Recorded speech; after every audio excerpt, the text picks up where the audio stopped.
Hey everyone, it's Denise Brown from the Caregiving Years Training Academy. Thanks so much for being with us today. This is our Big Ideas. We are going to present 2 ideas to you, and then you're going to share feedback and ideas and what you think will work and where you see the problems are. So we're going to start with a big idea from Mary-Elizabeth, and her idea is vertical villages. So Mary-Elizabeth, take it away. All right, thank you. Let me share the screen.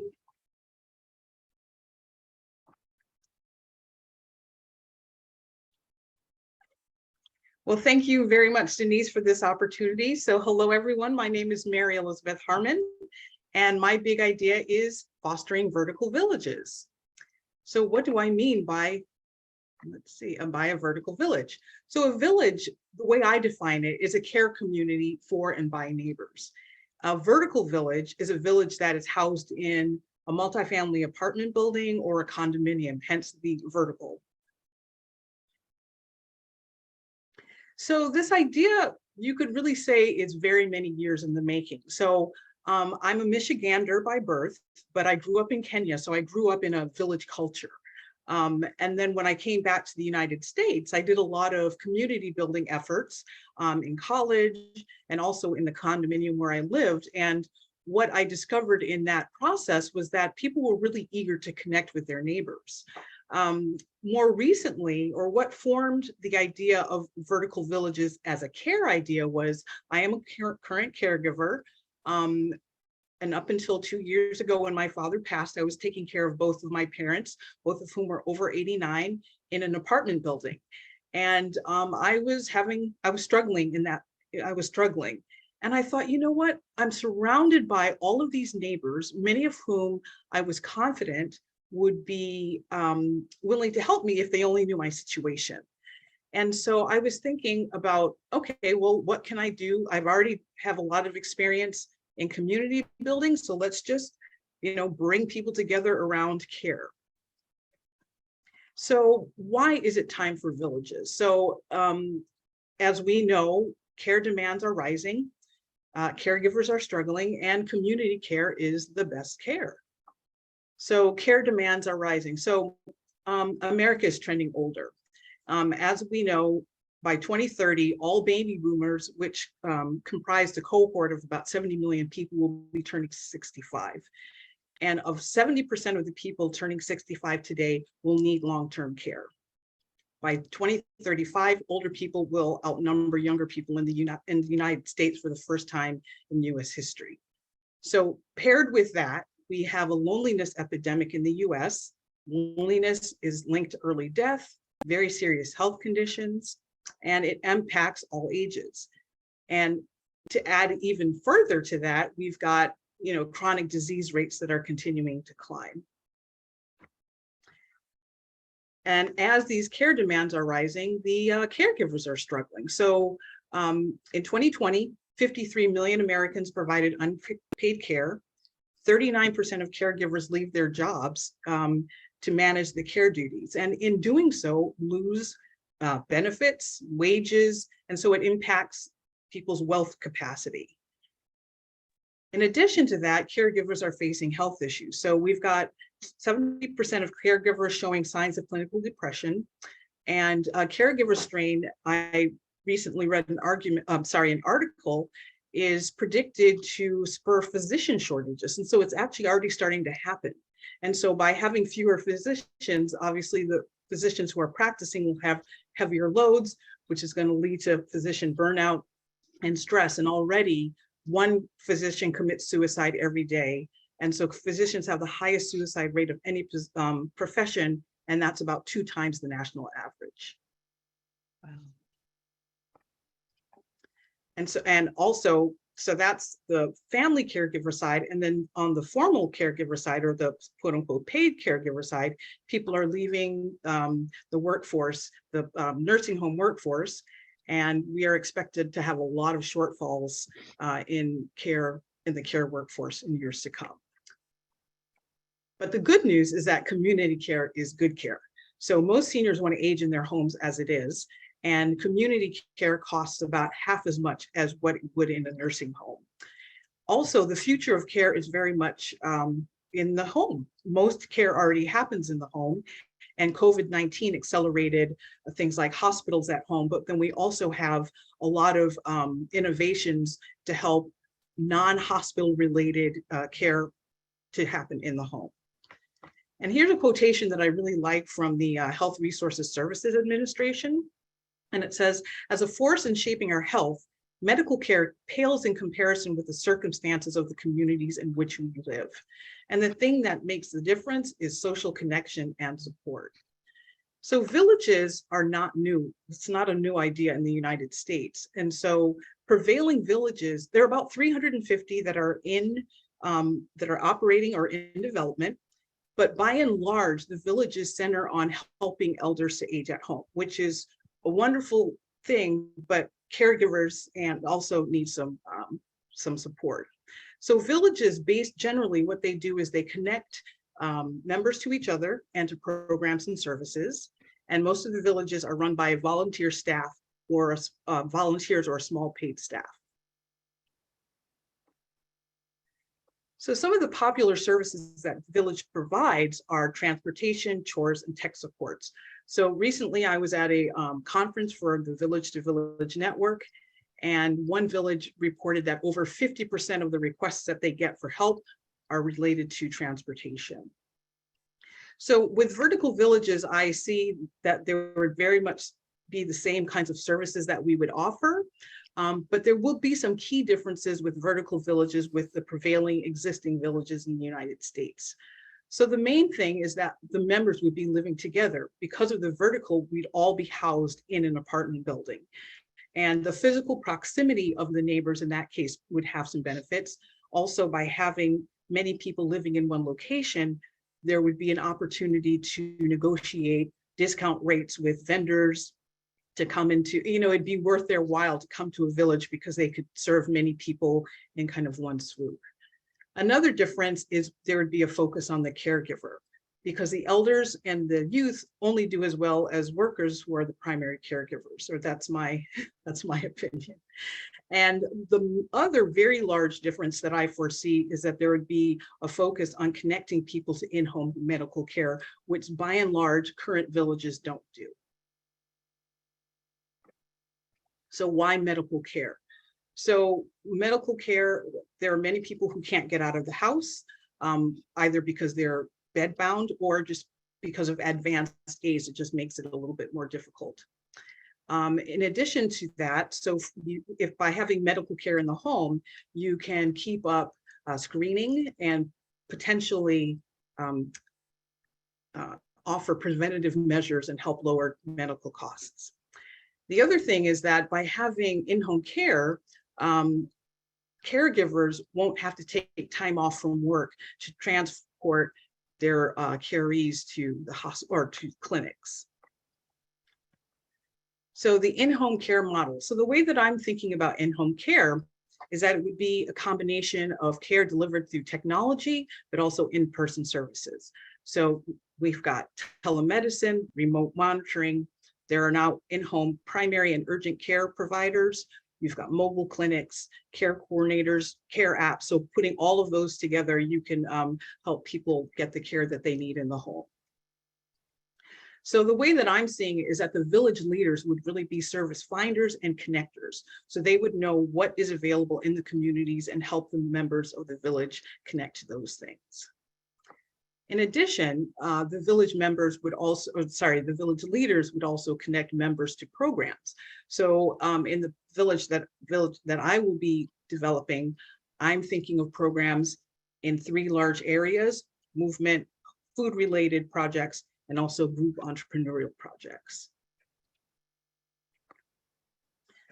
So where I am now on this idea is I'm doing mostly at this point storytelling. So what I'm doing is I'm sharing ideas, tools, resources to support current caregivers, but also to help spread the village idea and to cultivate other village leaders, members, and supporters.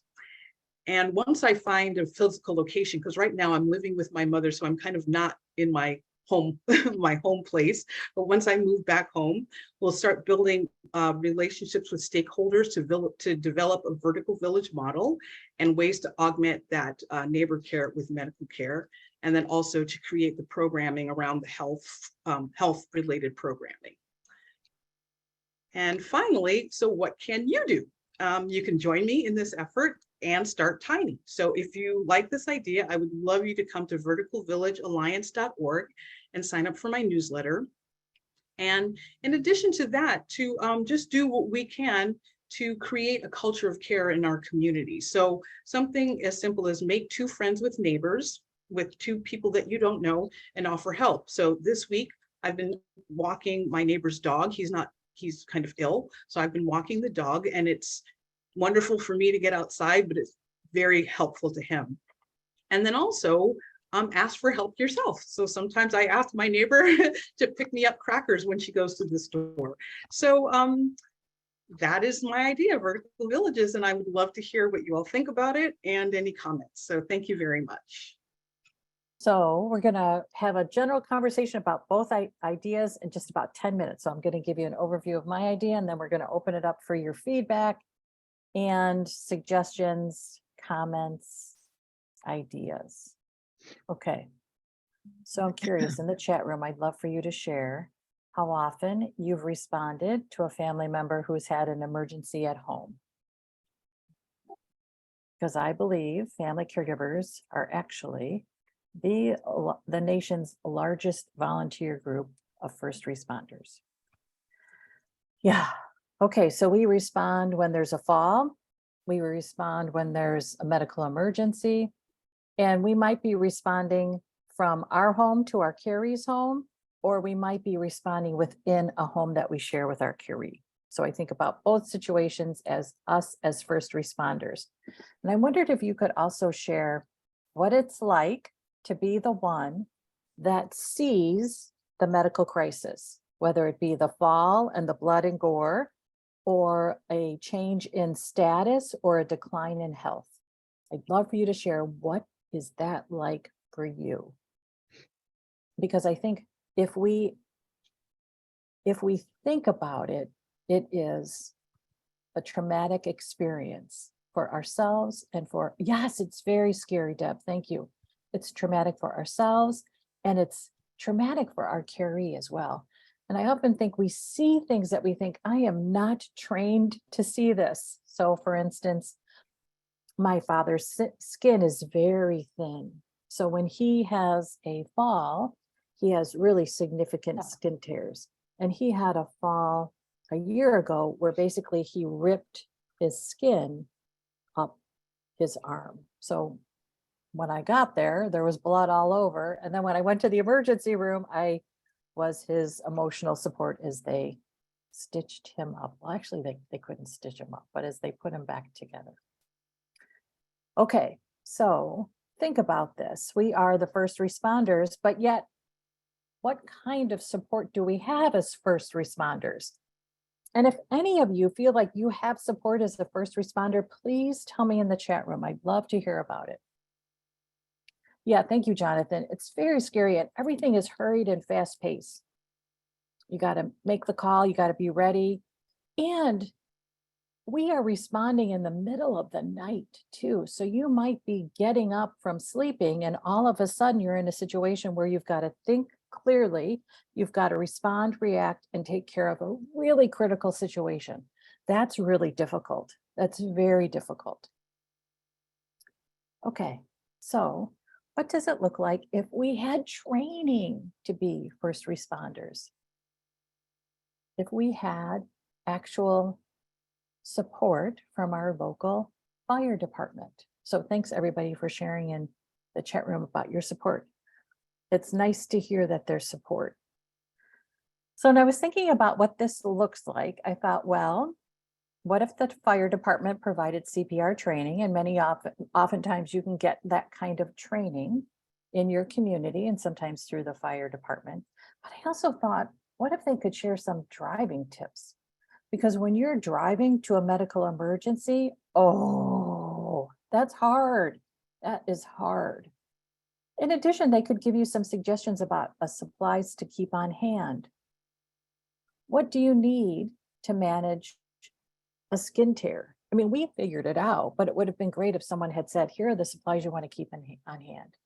And then again, we figure out what information to have ready to share with the EMTs, but it would be so helpful if they told us what kind of information they want from us. And then we're not trained healthcare professionals, so we're not going to necessarily make a decision about whether or not a caree goes to the emergency room. Oftentimes we're asking the caree or just deciding we have to call 911, but it would be helpful if the EMTs gave us a little more insight around which is a really super critical situation. So for instance, if our caree falls and hit their head, what do we need to look for? So let's say there's a fall, there is a caree that hit her head. She says no to an emergency room, and you think, okay, what do I need to look for so that I can actually call 911 when there is a need to go to the emergency room? So vomiting, change in mental status, all of those. Okay, so if we have training through our local fire department, what if they also gave us some tools? Sirens for our car. If you lived in a community that didn't have funding for a fire department or had a little bit of funding, so there was one paid staff member, you might have had volunteer responders. And those volunteer responders obviously had training, but they also had a siren for their car.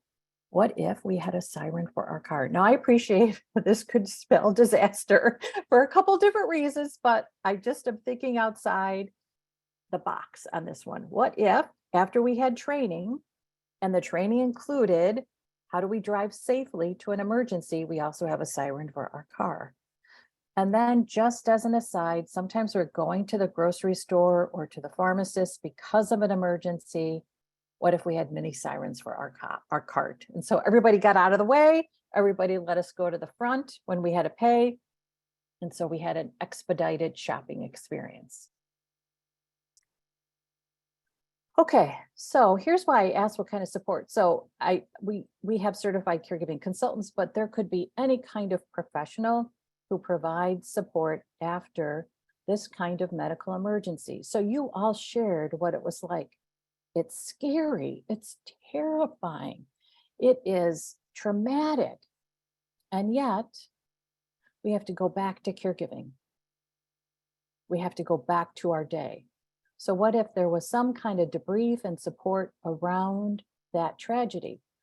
If you have seen someone fall, you have seen trauma. If you've seen someone have a stroke, you've seen trauma. If you've seen someone have had a heart attack, you've seen trauma. So we need to have help for it so that when our caregiving experience finally ends, we are not dealing with decades of trauma or years of trauma. We've had support throughout our experience to help us with these traumatic experiences. Okay, so here's my call to action for you. And that is contact your fire department and see what kind of training do they have that could be helpful for you as a family caregiver.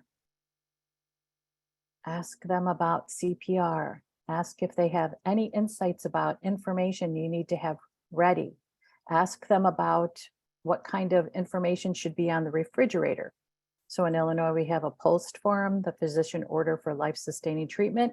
Your caree signs it, the doctor signs it, and then you put it up on the refrigerator. And then when the EMTs come, they say, do you have a POST form? And you show it to them. So ask them, what else do they want? Certainly they're going to say a list of medications, a list of anything that's happened recently, an overview of medical diagnoses, but maybe there's other things that they'd love for you to be able to share. Ask them, what is it that would be helpful for you to know when you arrive in the home? And then it's a POST form, P-O-L-S-T, physician order for life-sustaining treatment. So you can do a Google search for POST. I'll just type it in the chat room too. Okay, so ask your fire department what kind of training they have available. And then think out loud with yourself, what kind of training would you love to have? Now that you think of yourself as a first responder, you are a first responder. Even if your carry uses a life alert device where they press a button, oftentimes you are the one that is notified first, and then it's your call as to whether or not you call 911. And the other thing you could do is the next time you go with your carry for a doctor's appointment, just say, you know what, I'm my carry's first responder. What can you tell me? What can you educate me about? How can you inform me so that I am the best first responder for my carry? So check with your fire department, check with your carry's doctor. Okay, so family caregivers as first responders deserve training, tools, and support. And that's my big idea. Okay, so we're going to open it up and feel free to let us know what you think. You can share any thoughts about either of these two ideas. We're not going to go in order. And you are welcome to unmute yourself and let us know what you think.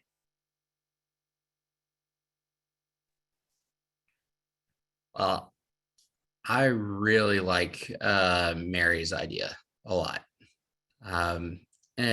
because it just has this utopia premise that I think that we're missing from the world at large. And to be honest, that's gone away since the coming around of cell phones and technology and things, people being stuck on their phones, not understanding that there's literally so many human beings around you, and we need to develop our community again.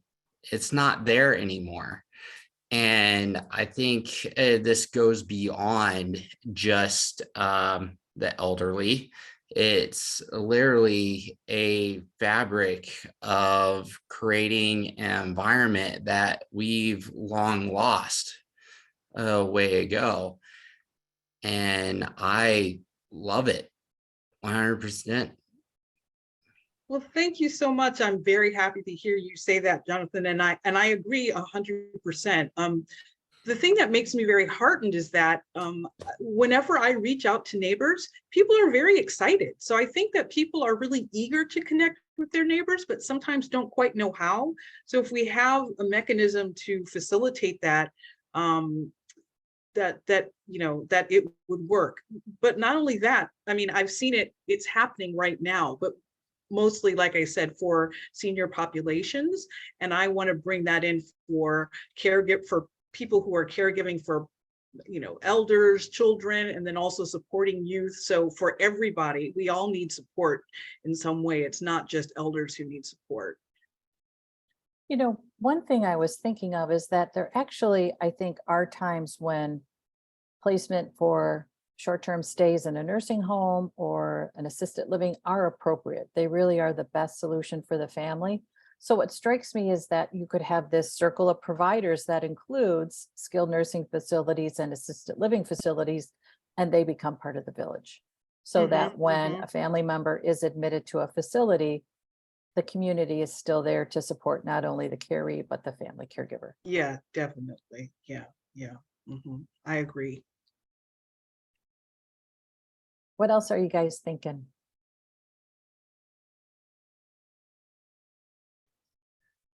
Well, I was thinking that it's often very hard to ask for help. And my synagogue in Northampton, which is a good half hour from where I live, has what's called a chesed committee, which is like a kindness committee. And people can write in and ask for help when they need it. So I think that goes along with Mary's suggestion. The part that I find difficult is that most of the people live pretty far away from me, like a good half-hour drive each way. So I find myself not offering because I live too far away. And I wish something was like that was closer in my immediate community, because then I would be able to help out as much as if I needed something, somebody would be able to help me. Kind of as it stands now, I only feel comfortable asking like one or two very close friends. And even at that, I feel very uncomfortable to ask for help. And when my husband was still alive, I was it, period. That was it. The buck stopped with me. And I think that's probably for a lot of people. So, you know, I did like Mary's idea. I liked the other idea too of the community, the firehouse training people. And I actually think they should do these trainings at the Council on Aging and other similar facilities so that more people would be reached, that they should just have this training in general. Yeah, and I think Yeah. it should be at different settings, and I think it's like fire department and library. It's got to be somewhere that people see, a Mhm. building that they see on a regular basis. So it's like, oh yeah, the library is having this, I'm going to go to this, so that there's Yeah. this acknowledgement and recognition of the service. You know what I wonder about, Mary-Elizabeth? Sally, I Mhm. see that you have a comment. Okay, so let's go to Sally's first. I'll hold mine. So Sally's wondering, okay, so she'd like more information about the operation of a vertical village. Does this happen in an existing building, or are you advertising for members? Do they pay a fee? Is there oversight to determine if care that's given is appropriate? Okay, so existing existing building. So the way that I imagine it is the way that I'll take a step back. The way that villages have been formed thus far is neighbors get together and say, okay, this is what we want. So in the case of villages, the way that they started, it was a group of neighbors in Beacon Hill. So they did not live in an existing building, but they were all in one neighborhood. And so I'm essentially proposing to duplicate that, but in a building. So I move into a building and I say, hey, neighbors, this is an idea I have. Is this something that you're interested in? And if yes, come to the meeting. We determine what are the needs that we have, what are the assets and skills that we can each bring as volunteers.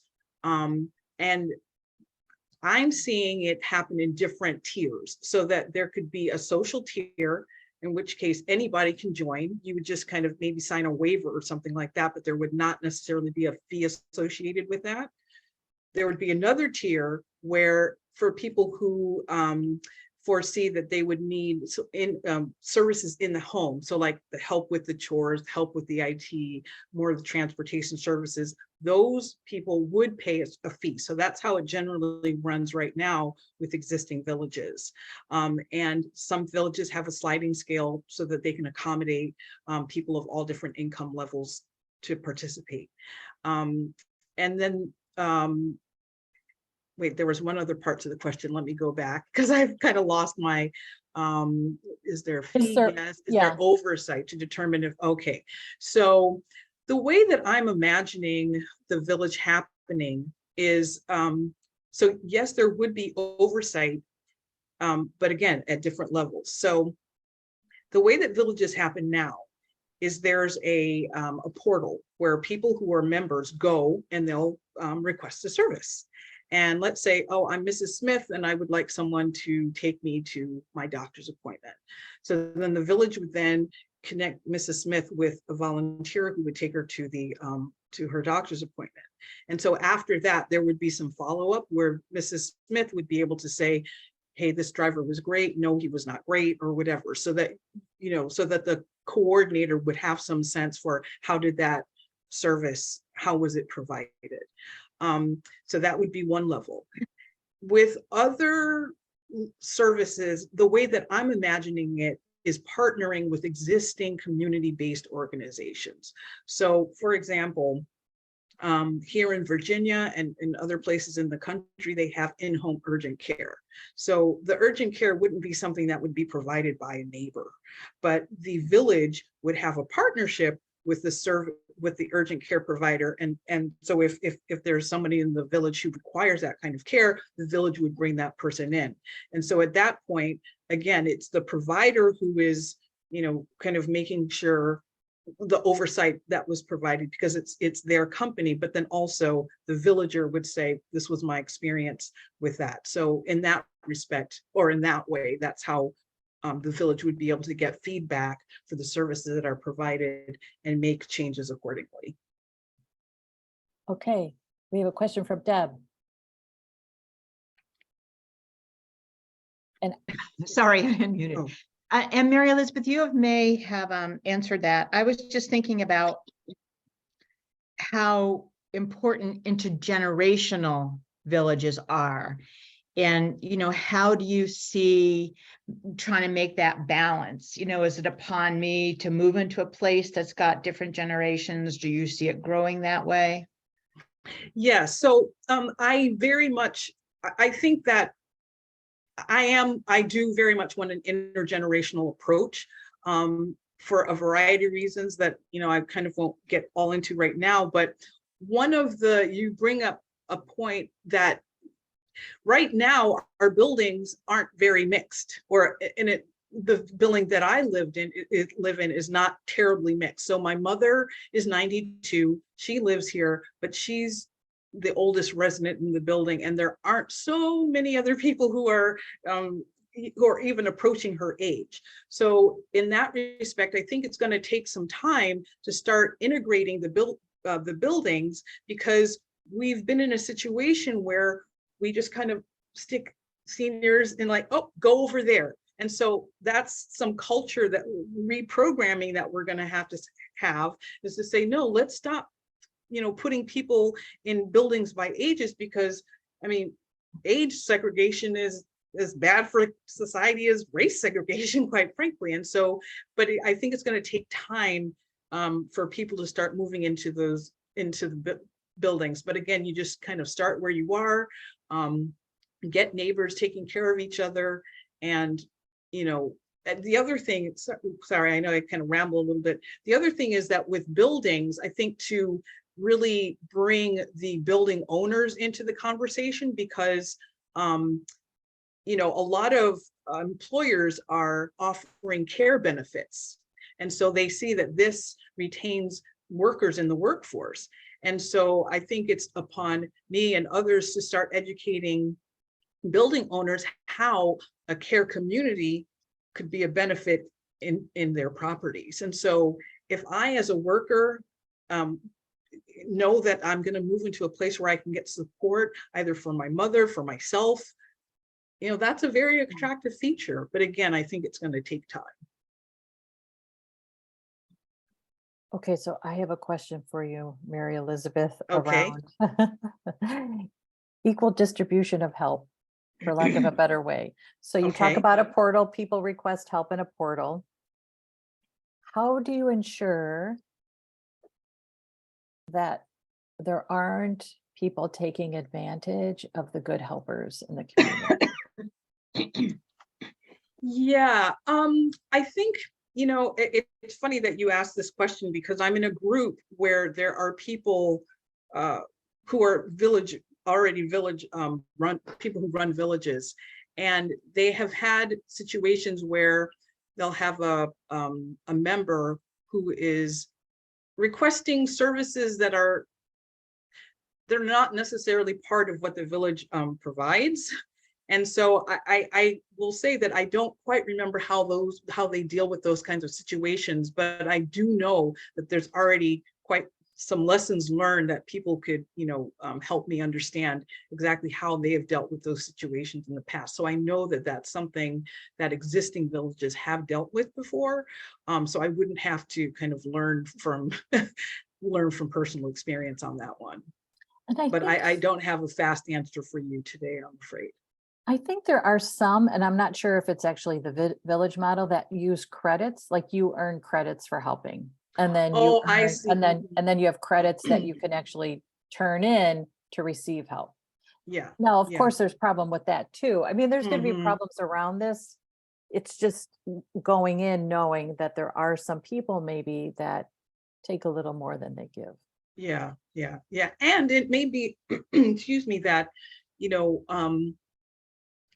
that that the people who require more services, again, like I was saying, some people might be in a kind of a paid situation. Other people might be in a, hey, I express my interest and I just kind of sign on a list.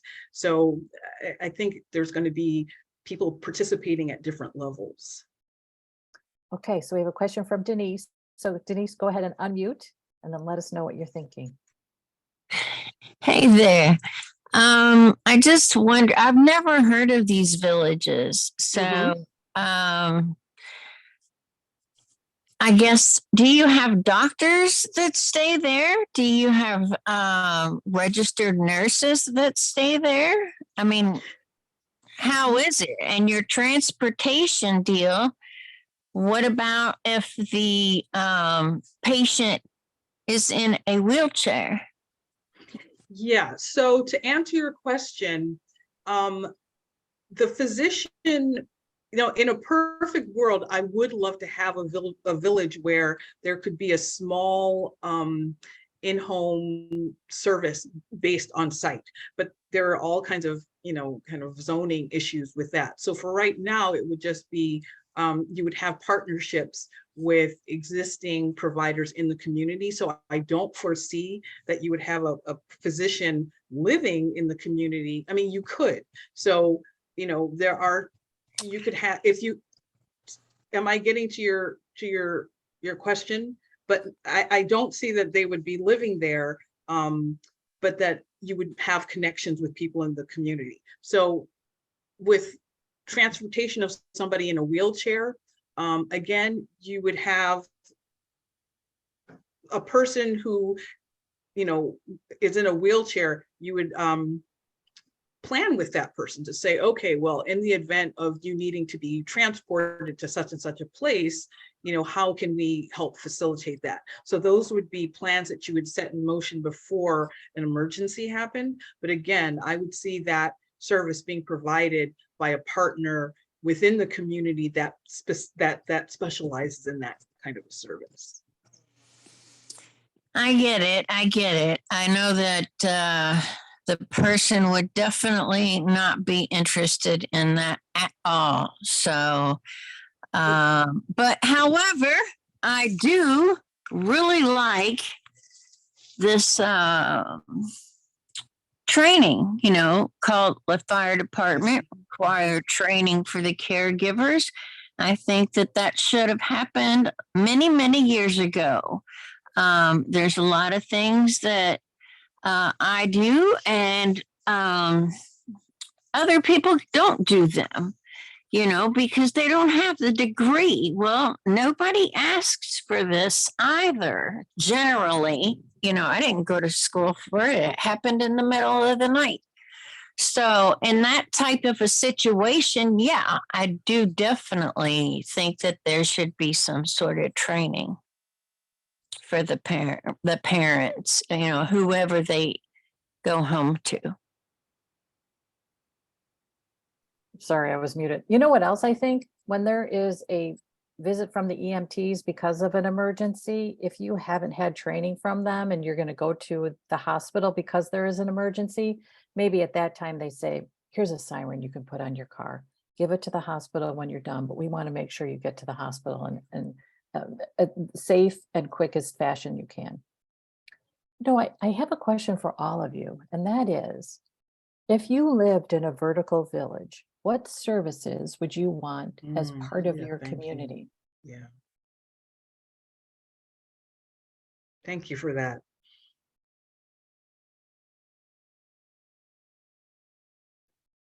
Yeah, Mary-Elizabeth, what's one service that you think it's got to have this in a vertical village?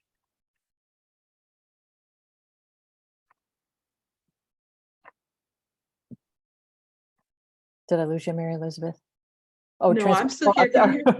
Oh, okay. So transportation. Okay, you were typing in the chat room. Sorry. Yeah, transportation. The other part of it too, transportation to a doctor's appointment, and it also, I still have to go to the doctor's appointment with my caree to ensure that we get our questions answered. My dad will say, I can go by myself, and then we'll come out of the appointment and he'll say, now, what did that doctor say? I couldn't hear a thing he said. Yeah. So you have to go till you can hear as well. So So- oh, sorry. Don't go for it. One of the villages here in, because in Alexandria, they have medical chaperones. And so you can have somebody who will go to the appointment with your parent or your caree, if you know, to take care of the situation that you just described. Deb, I like this idea of walking access to food stores. Yes. I think that is yeah. so critical. And I also think, you know, maybe there's a lending library, doesn't have to be large, but maybe there's part of a floor where you could go to get a library book. I mean, I would love it if there was a pool, but you know, I'm pushing it, but that would be my big ask. And organized community events Yep. and organized training. So when we talk about this training for family caregivers as first responders, I mean, a village obviously would be just an organic training partner for something like that. Most definitely. You're Yeah. training residents, but you're training the community as well. Mhm. I think, So- oh, go ahead. No, no, no, no, Go no, ahead. no, Go for it. Go for it. No, what I was gonna say is and maybe I should have said this earlier, I think of vertical villages as kind of live-in community centers.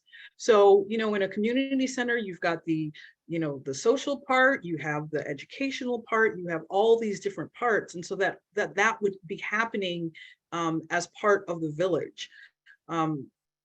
So yes, I agree with you 100% in terms of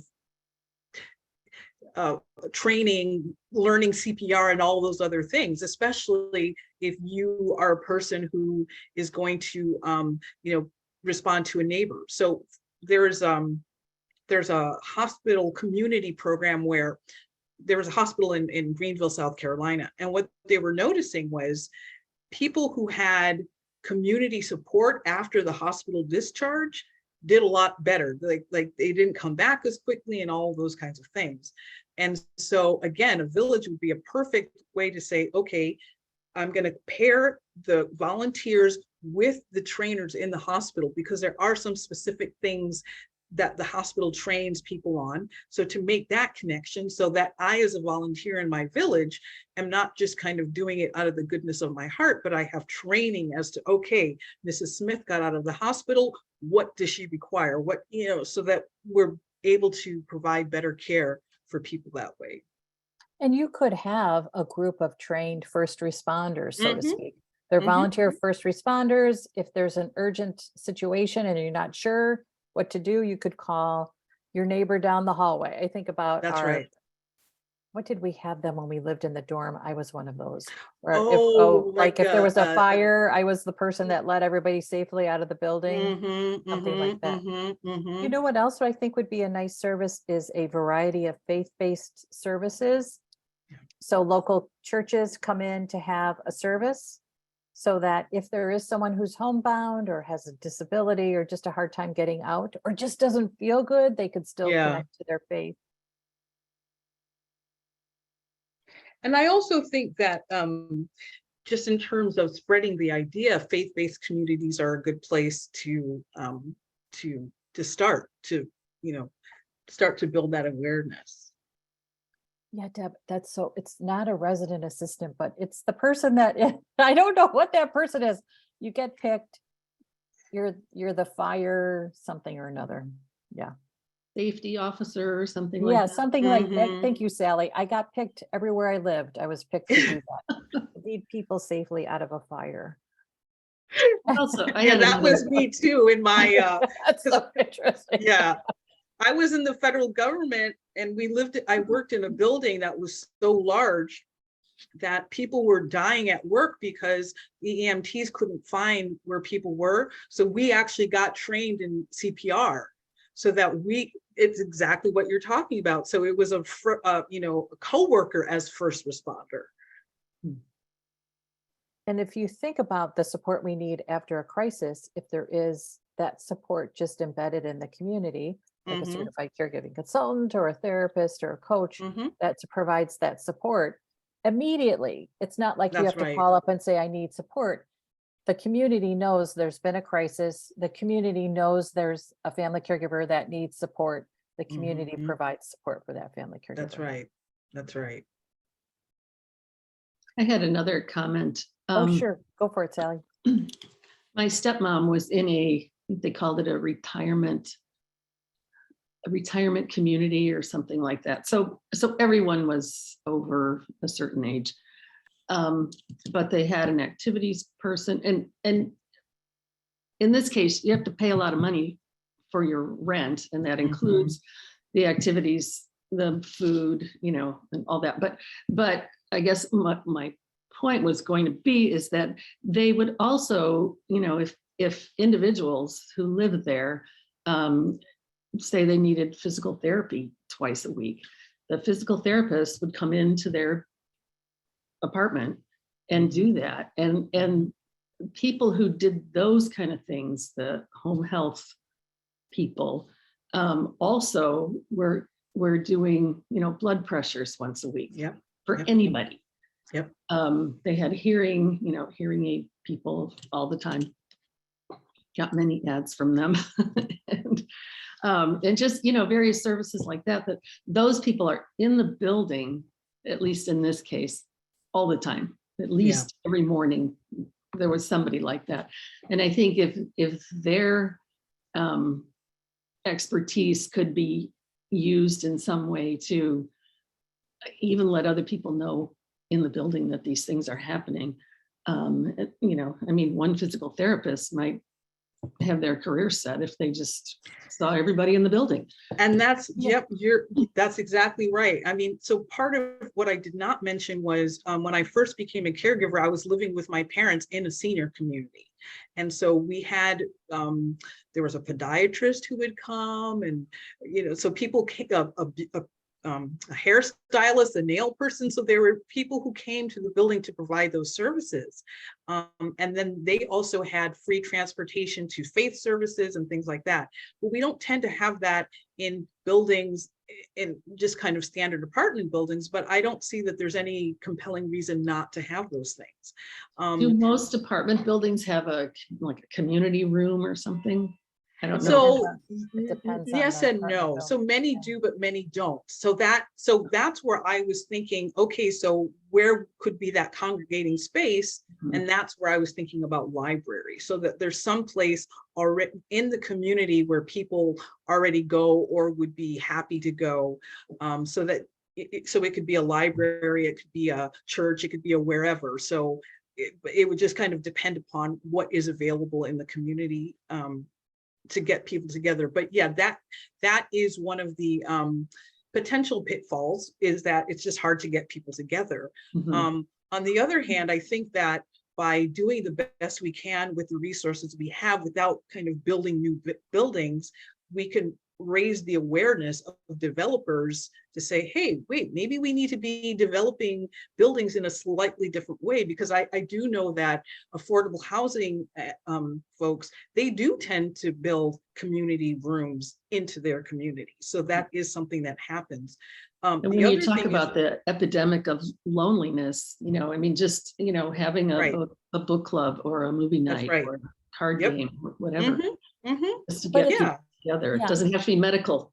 No, and that's also, what I'm saying. So there's social and So I see a social and a medical.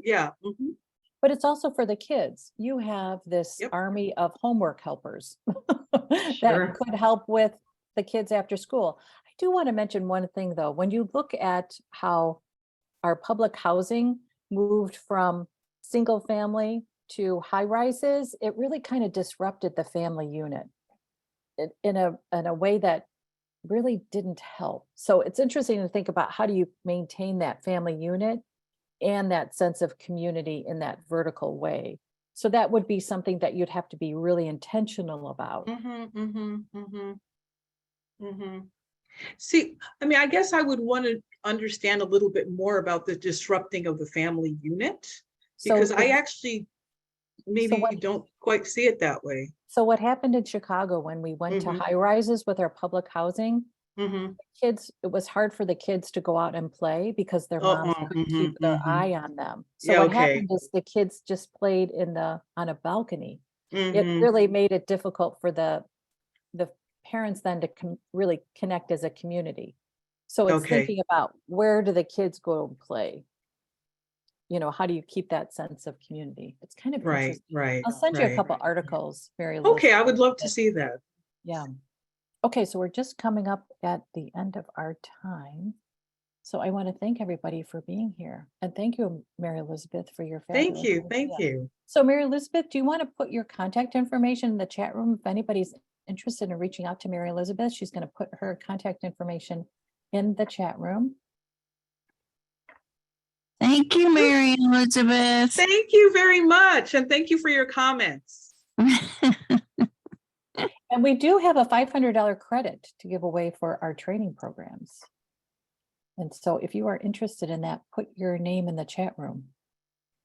And I'm also, and our training programs include a coaching program for family caregivers, supporting family caregivers with support groups, including grief support groups, and then becoming a virtual assistant to support family caregivers. So I'm going to put the information about the CEUs in the chat room as well. Okay, so before you leave, if you are here for CEUs, click that link I just put in the chat room. There is an email going out through Eventbrite that also has this information, and I think I scheduled it to go out at 1/4 the next hour, depending on where you are in the world. But if you click that link now, you'll be able to submit your payment for $20. You'll get an evaluation form. You do have to complete the evaluation form. And then it takes us about 10 business days to email you your CEU certificate. Okay, and then I'll reach out to our winner in a separate email. Okay, so thanks everybody so much. I'm going to stop the recording.